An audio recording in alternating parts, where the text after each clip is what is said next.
दोस्तों 400 पार का नारा देने वाले 240 पर जैसे ही आए थे उसके बाद से ही वक्फ संशोधन बिल को लेकर वो लगातार जोर डाल रहे थे। सारा घटनाक्रम आपको पता ही लग गया है। लोकसभा राज्यसभा पास, फिर चले गए राष्ट्रपति के पास, उन्होंने भी साइन कर दिए। लेकिन एक खबर पता है आपको, जो इतने उतावले हो रहे थे कि जल्दी से जल्दी वक्फ संशोधन बिल को पास कराकर उसे कानून बनाकर लागू किया जाए, वो इसे लागू करने से इतनी देर क्यों कर रहे हैं? देखिए, जबकि 24 घंटे से ज्यादा का वक्त बीत चुका है और 48 घंटे होने जा रहे हैं कि राष्ट्रपति द्रौपदी मुर्मू ने इस पर साइन कर दिया, यानी ये कानून बन चुका है। लेकिन आपको पता है ये कानून लागू नहीं हुआ। ये कानून लागू करने की जिम्मेदारी अब केंद्र सरकार की है। लेकिन वो केंद्र सरकार पिछले 48 घंटे से ऐसा क्या कर रही है कि इस कानून जो बन चुका है उसे लागू करने की हिम्मत उसमें नहीं है। उसकी वजह है आज मैं इस वीडियो में आपको दिखाने जा रहा हूं कि जो लोकसभा से लेकर राज्यसभा तक अपने सहयोगियों के दम पर इसे पास कराकर इसे कानून में बदलवा चुकी है, उसकी हिम्मत क्यों नहीं हो रही। नमस्कार, मैं हूं प्रज्वल गौतम और आप देख रहे हैं टाइम्स एक्सप्रेस।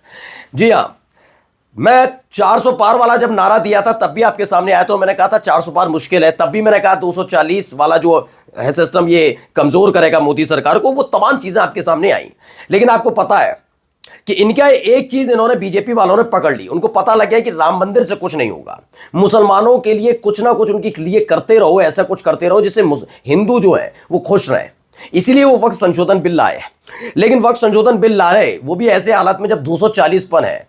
वो बड़े फंस गए हैं इसमें, क्योंकि शुरुआत में उन्होंने लोकसभा में और राज्यसभा में अपने सहयोगियों को क्या घुट्टी पिलाई वो आपको मैं बता चुका हूं। उसके आधार पर उन्होंने साथ दे दिया। अब वो इनके सहयोगी फंसे हुए हैं। जनता दल यूनाइटेड से तकरीबन 7 से 8 नेता अपने सपोर्टर के साथ छोड़कर जा चुके हैं। नहीं, जनता दल यूनाइटेड की ताकत में पिछले 72 घंटों के भीतर माना जा रहा है 30 से 35% घाटा हुआ है। इसका असर विधानसभा चुनाव में देखने को मिलेगा। यही स्थिति लोक जनशक्ति पार्टी रामविलास की है, यानी चिराग पासवान की पार्टी की है।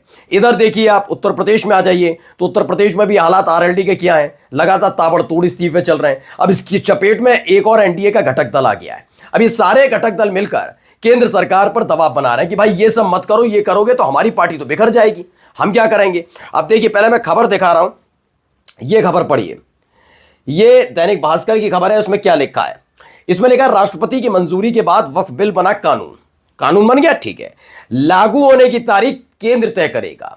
अब आप बताइए, इतनी छटपटाहट इनके मन में थी कि कैसे भी अभी बने दूसरे वक्त में, यानी 1 मिनट बाद ही हम लागू कर दें, 10 मिनट में लागू कर दें। लेकिन लागू क्यों नहीं कर पा रहे? इसमें लिखा है, मुस्लिम संगठनों का विरोध और सुप्रीम कोर्ट में मामला। यह आगे की जो लाइन है इसने विचलित कर दिया है किसे? केंद्र सरकार को।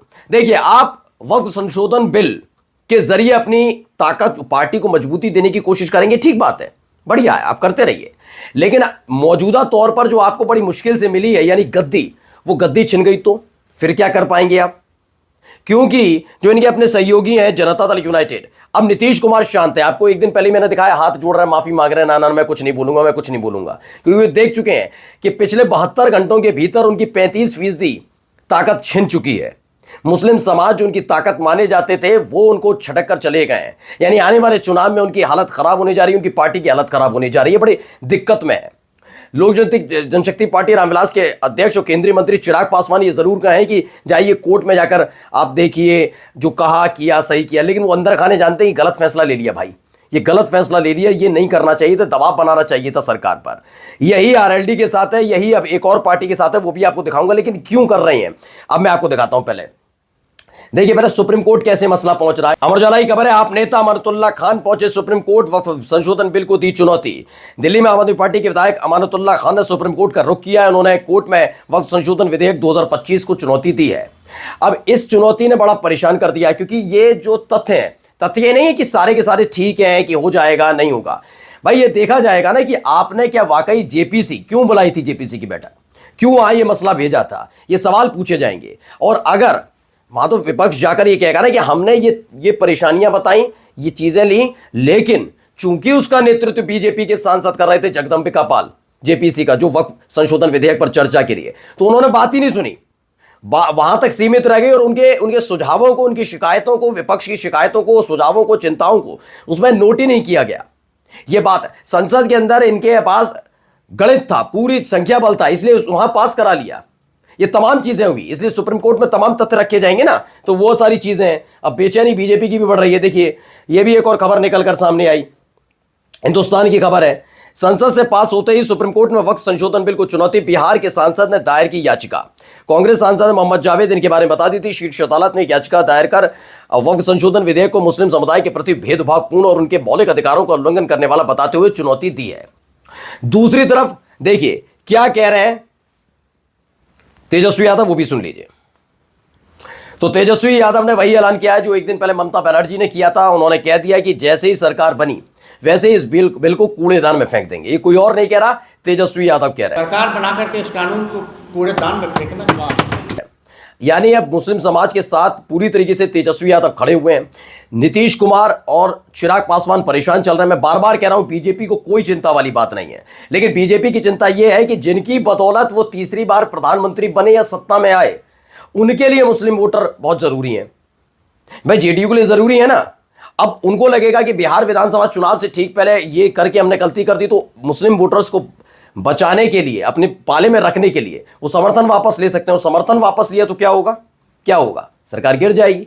सरकार गिर सकती नहीं गिर सकती। तो ये बहुत हालात खराब है। अब वो डर रहे हैं इस बात को लेकर कि ये कई सहयोगी नाराज ना हो। सहयोगी ये सोच रहे हैं कि अब मुस्लिम समाज को कैसे मनाया जाए, इसीलिए एक दबाव बनाया गया है। अंदर खाने से खबर है कि दबाव ये है कि इसे आपने जो करना था, आपकी मंशा पूरी हो गई ना, दिल को ठंडक पहुंच गई ना कि आपने कानून बनवा लिया, बहुत खुश हो गए ना, अब इसे लागू मत करना। भी ये लागू अभी हो नहीं जाना चाहिए। ये साफ साफ लफ्जों में तस्दीक कर दी गई है, कह दिया गया है, होना नहीं चाहिए। अब देखिए खबर पढ़िए, ये सुहेलदेव पार्टी के हैं नेता, इस्तीफा एक और आ गया है। एक और सहयोगी जो हैं उनके यहां भी इस्तीफे का दौर शुरू हो चुका है। ये सुहेलदेव पार्टी के हैं। लिखते हैं मैं जाफर नकवी, सुहेलदेव भारतीय समाज पार्टी में अल्पसंख्यक प्रकोष्ठ के प्रदेश संगठन मंत्री और प्रमुख वक्ता, अल्पसंख्यक प्रकोष्ठ व अल्पसंख्यक प्रकोष्ठ पंचायत चुनाव प्रभारी के साथ पार्टी की सक्रिय सदस्यता से पूर्ण रूपेण तत्काल प्रभाव से इस्तीफा देता हूं। ओम प्रकाश राजभर जी, जो कि उत्तर प्रदेश के अल्पसंख्यक कल्याण व पंचायती राज मंत्रालय के कैबिनेट मंत्री हैं, उनकी तरफ से दिए गए बयानों से आहत होकर और पार्टी द्वारा लगातार बयानों में मुस्लिम विरोधी नीतियों और इमामबाड़ों पर दिए गए बयानों से आहत हूं और अल्पसंख्यक समुदाय के लोगों को आगाह भी करना चाहता हूं कि इनकी नीयत अल्पसंख्यक समुदाय के लिए कदापि हितकारी नहीं है। यानी अपनी ही पार्टी की पोल खुद जाफर नकवी हैं, उन्होंने खोल दिया है कि अल्पसंख्यक कल्याण मंत्री हैं उत्तर प्रदेश के अंदर जो ओम प्रकाश राजभर है, लेकिन उसके बावजूद उनकी नीयत क्या है इसके बारे में उन्होंने लिखा है। खैर उनका डायरेक्ट सुहेलदेव समाजवादी पार्टी से लेना देना नहीं है, उनका सीधा सीधा जो था वो बीजेपी की नीतियों से नाराजगी है। जितने भी सहयोगी हैं, सहयोगी पार्टी के नेता हैं, उनकी नाराजगी भारतीय जनता पार्टी की खींची हुई लकीर पर चलकर आप अपनी पार्टी का सत्यानाश कर रहे हैं।